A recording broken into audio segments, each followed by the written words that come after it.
هدفكي لقالها إن الله صار صاروا إنه كفلان محايدة ودك جيبوتي ولي لما جارين marka iminka waxay u fikirtay hab jadiida oo maxay ahaydey ay ku horumarinayso beeraha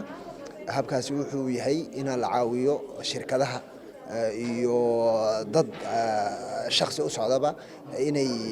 samaystaan beero waaweyn oo wax soo saar leh